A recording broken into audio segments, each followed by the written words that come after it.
Europa, siglo XIV. Las calles se llenan de un silencio espeso, roto solo por las campanas que anuncian otra muerte.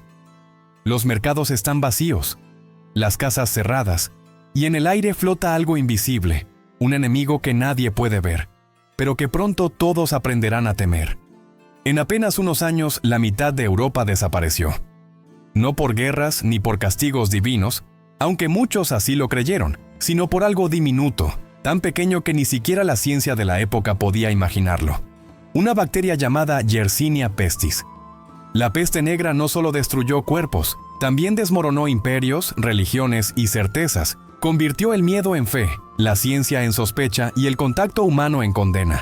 Fue, en muchos sentidos, la primera gran guerra entre la humanidad y lo invisible. Y aún hoy, siglos después, la ciencia sigue preguntándose lo mismo. ¿Cómo algo tan pequeño logró arrodillar al mundo entero? ¿Y qué secretos biológicos escondía esta enfermedad capaz de cambiar la historia humana para siempre?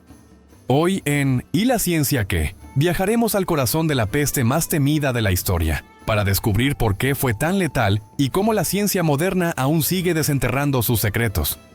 Todo comenzó lejos de Europa. En las llanuras del Asia Central, entre comerciantes, caravanas y pulgas ocultas en la piel de pequeños roedores, nació un enemigo que viajaría más rápido que cualquier ejército. La peste negra no fue un castigo divino, fue una cadena biológica perfecta.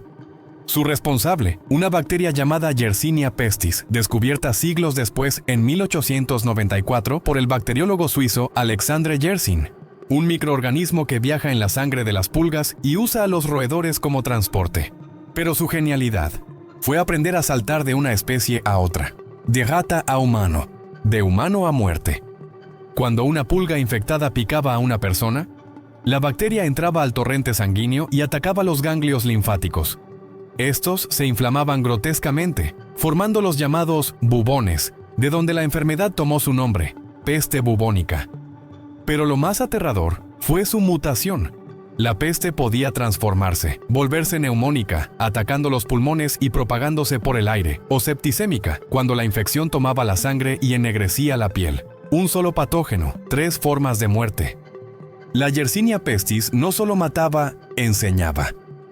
Reveló a la humanidad que las enfermedades no nacen del castigo, sino de la naturaleza, y que la biología, aunque invisible, puede ser más poderosa que cualquier espada o reino. Y así, sin saberlo, los comerciantes que cruzaban el mundo con seda y especias también transportaban la semilla de la mayor catástrofe sanitaria de la historia. Europa, año 1347. Un barco mercante proveniente del Mar Negro atraca en el puerto de Messina, Italia. Sus velas están rasgadas, y casi toda la tripulación muerta. Los pocos que aún respiran tienen manchas negras en la piel y bubones hinchados que supuran. Los pobladores no lo sabían, pero acababan de abrir las puertas al infierno. En cuestión de semanas, la peste saltó de puerto en puerto. Venecia, Marsella, Génova, Barcelona. Las ratas viajaban ocultas en los barcos, y las pulgas las acompañaban como pasajeros invisibles. Cada madero, cada saco de grano era un vehículo de contagio. El contagio no solo era veloz, era imparable. Las ciudades estaban hacinadas, el agua contaminada y los cadáveres se amontonaban en las calles. No existía higiene, ni se conocía el concepto de microorganismos. Los médicos creían que el aire mismo estaba maldito. La peste no solo mataba rápido, sino que atacaba a todos, ricos, pobres, monjes y reyes. En menos de 5 años, el continente perdió más de 1/3 de su población. Era la primera vez que la humanidad entendía su fragilidad ante lo invisible, y el miedo se volvió otra forma de contagio. Algunos pueblos pensaron que el fin del mundo había llegado. Las campanas sonaban sin descanso. Los médicos vestían trajes de cuervo con picos llenos de hierbas para purificar el aire. Pero la peste no respetaba plegarias ni supersticiones. Solo obedecía a su propia lógica biológica. Y mientras el mundo rezaba, la ciencia, aún en pañales, empezaba a hacer las primeras preguntas. ¿Qué era aquella fuerza que viajaba sin cuerpo? ¿Cómo podía algo tan pequeño devastar imperios enteros? Nadie lo sabía, pero el enemigo ya había mutado en mito. La peste no solo destruyó vidas, destruyó certezas, y fue el punto donde la humanidad comprendió que, si quería sobrevivir, debía empezar a entender lo que no podía ver. Durante siglos, la verdadera causa de la peste permaneció envuelta en supersticiones. Algunos culparon a los astros, otros a los pecados humanos o incluso a los gatos, pero la ciencia, siglos después, encendió su linterna sobre aquel misterio. A finales del siglo XIX, un bacteriólogo suizo llamado Alexandre Yersin viajó a Hong Kong para investigar un nuevo brote. Entre cadáveres y calor sofocante, aisló por primera vez a la responsable, una diminuta bacteria a la que llamó Yersinia pestis. Lo que Yersin descubrió fue aterrador. La bacteria vivía en las pulgas que parasitaban a las ratas. Cuando éstas morían, las pulgas saltaban a nuevos hospedadores, humanos. Así la peste viajaba sin pasaporte, invisible, letal. Con el avance de la biología molecular, los científicos modernos secuenciaron el ADN de Yersinia pestis. Descubrieron que proviene de una bacteria intestinal común que, hace miles de años, mutó hasta convertirse en un asesino microscópico. Los estudios genéticos revelaron algo aún más inquietante. La peste no desapareció. Solo se esconde. Todavía hoy existen focos naturales de Yersinia pestis en regiones de Asia, África y América. Pero gracias a los antibióticos ya no es el monstruo de antaño. Aún así, la ciencia sigue vigilando, porque la peste no es solo historia, es una advertencia de lo que ocurre cuando la humanidad ignora las señales biológicas del planeta. Lo que comenzó como una maldición medieval terminó siendo una lección científica eterna. Incluso los enemigos más invisibles pueden cambiar el curso de la historia. Las ciudades medievales se convirtieron en cementerios abiertos. Las campanas sonaban sin descanso mientras los vivos cargaban a los muertos en carretas improvisadas. Las familias se desintegraban. Los médicos huían. Los sacerdotes temían acercarse. En algunos pueblos ya no quedaba nadie para enterrar a los muertos. La estructura social, la fe y la confianza en las instituciones se derrumbaron en cuestión de meses. El miedo era tan contagioso como la enfermedad misma. Ante lo desconocido, la razón colapsó. Algunos creían que era un castigo divino, otros culpaban a los judíos o a los gatos. Hubo procesiones de flagelantes que recorrían los caminos azotándose para pedir perdón a Dios, mientras pueblos enteros linchaban inocentes buscando una explicación. La peste no solo mataba cuerpos, sino también la cordura. Europa entró en un estado de paranoia colectiva, donde el miedo reemplazó a la ciencia y la compasión. Quienes sobrevivieron a la peste no volvieron a ser los mismos.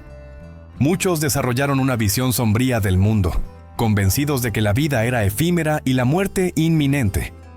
El arte, la religión y la filosofía europea cambiaron para siempre. Aparecieron pinturas que glorificaban la muerte, danzas macabras y sermones que recordaban la fragilidad humana. La peste negra dejó una cicatriz invisible, el trauma colectivo de haber visto desaparecer la mitad del mundo conocido. Paradójicamente, el desastre pavimentó el camino hacia un nuevo mundo. Con menos población, los salarios aumentaron y la tierra se redistribuyó. La escasez obligó a innovar, a cuestionar la religión y a buscar respuestas en la ciencia. Pero ese avance nació de la tragedia. De las ruinas nacería una nueva forma de pensar, el Renacimiento, un intento por entender el mundo antes de que vuelva a destruirnos. La peste negra no solo cambió la historia, cambió la mente de quienes sobrevivieron, y en el eco de su tragedia nació la curiosidad que impulsaría a la ciencia moderna a buscar en la muerte las claves de la vida. Cuando el polvo de la peste se asentó, Europa despertó en un silencio abrumador. Calles vacías, templos cerrados, campos sin cosecha. Pero en medio del horror, algo cambió. La humanidad, golpeada y temerosa, comenzó a hacer lo impensable, preguntarse por qué. La fe que antes lo explicaba todo comenzó a fracturarse. Los hombres dejaron de aceptar el castigo divino y empezaron a buscar respuestas en la razón. Fue aquí donde nació algo nuevo: la observación científica. Médicos, eruditos y monjes registraban síntomas, patrones y cuestionaban lo invisible. La peste, sin quererlo, transformó la estructura del mundo. Con millones de muertos, los campesinos se volvieron indispensables. El trabajo cambió, los salarios subieron y por primera vez, la voz del pueblo se escuchó. El feudalismo comenzó a temblar y en su lugar nació el impulso que daría vida al Renacimiento. Siglos más tarde, la ciencia finalmente puso nombre al enemigo: Yersinia pestis. Con el microscopio, el ser humano miró por primera vez aquello que había destruido imperios. La peste negra dejó de ser un castigo, para convertirse en una lección biológica. Una historia escrita no solo en los libros, sino en nuestro ADN. Cada vacuna, cada descubrimiento médico, cada laboratorio moderno, es un eco de aquella batalla medieval contra lo invisible. La peste cambió más que cuerpos, cambió la forma en que pensamos, tememos y resistimos. El miedo encendió la curiosidad, y la curiosidad salvó al mundo. La peste negra cambió la historia humana, pero ¿realmente aprendimos la lección? ¿O seguimos repitiendo el mismo ciclo de miedo y negación cada vez que aparece un nuevo enemigo invisible? Cuéntame en los comentarios. ¿Crees que hoy estamos más preparados que en el siglo XIV? ¿O seguimos igual de vulnerables?